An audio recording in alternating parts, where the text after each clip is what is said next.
उज्जैन में अप्रैल माह की शुरुआत में ही तापमान 41 डिग्री के पार पहुंच चुका है। बढ़ती गर्मी को देखते हुए लोग परेशान दिखाई दे रहे हैं। स्वास्थ्य विभाग द्वारा गर्मी से बचने हेतु एडवाइजरी जारी की गई है।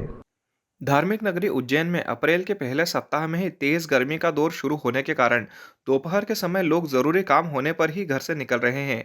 काम पर जाने वाले लोग गर्मी और धूप से बचने के जतन कर रहे हैं। इस बार गर्मी के मौसम में अप्रैल महीने के पहले सप्ताह में ही तापमान 40 डिग्री के पार चला गया है। वेधशाला में रविवार को दिन का अधिकतम तापमान 41 डिग्री और रात का तापमान 21 डिग्री सेल्सियस दर्ज किया गया। तेज गर्मी होने पर दोपहर के समय सड़कों पर भी लोग दिखाई नहीं दिए। गर्मी के बचाव के लिए लोग कई जतन कर रहे हैं। हालांकि इस बार मार्च महीने के अंतिम सप्ताह से अधिकतम तापमान 38 से अधिक ही रहा है। यही स्थिति अप्रैल महीने के पहले सप्ताह में बनी हुई है। शासकीय जीवाजी वेधशाला में दर्ज रिकॉर्ड के अनुसार रविवार 6 अप्रैल को अधिकतम तापमान 41 डिग्री पर पहुंच गया। वहीं सोमवार को न्यूनतम तापमान 21 डिग्री दर्ज किया गया। 24 घंटे के दौरान दिन और रात के तापमान में 2 डिग्री की बढ़ोतरी हुई है। दोपहर के समय गर्म हवा के थपेड़े और तेज धूप के कारण लोग बीमारी का शिकार हो रहे हैं। वहीं रात के तापमान में भी बढ़ोतरी होने से उमस बनी हुई है। 2-3 दिन से हम देख रहे हैं कि गर्मी की स्थिति धीरे धीरे बढ़ रही है। आज न्यूनतम तापमान बढ़ के 21 डिग्री हो गया है।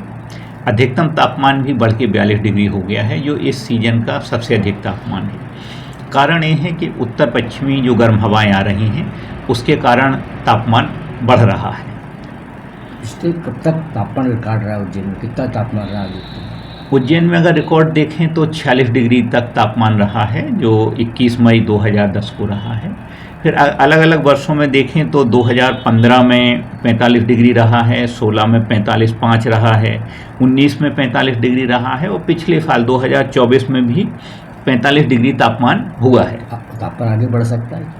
निश्चित रूप से अभी तो अप्रैल है और शुरुआत है, और मई और जून ये काफ़ी गर्मी के माह माने जाते हैं, तो निश्चित रूप से तापमान में वृद्धि होगी।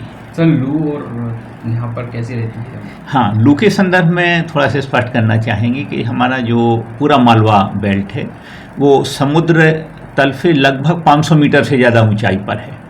इस कारण यहाँ दिन में तो गर्म हवाएं महसूस होती हैं, लेकिन जो सूर्यास्त के बाद जो बुंदेलखंड एरिया में, ग्वालियर वगैरह संभाग में देर रात तक गर्म लू चलती है, वो अपने यहाँ नहीं चलती है। जैसे ही सूर्यास्त होता है तो हम ऊपरी ठंडी हवाओं के संपर्क में आ जाते हैं और देखते हैं जो पूरा मालवा है वो इवनिंग या जो शाम होती है वो बड़ी सुहावनी हो जाती है, क्योंकि ठंडी हवाओं के संपर्क में आने से यहाँ ठंडक की स्थितियाँ धीरे धीरे बन जाती हैं।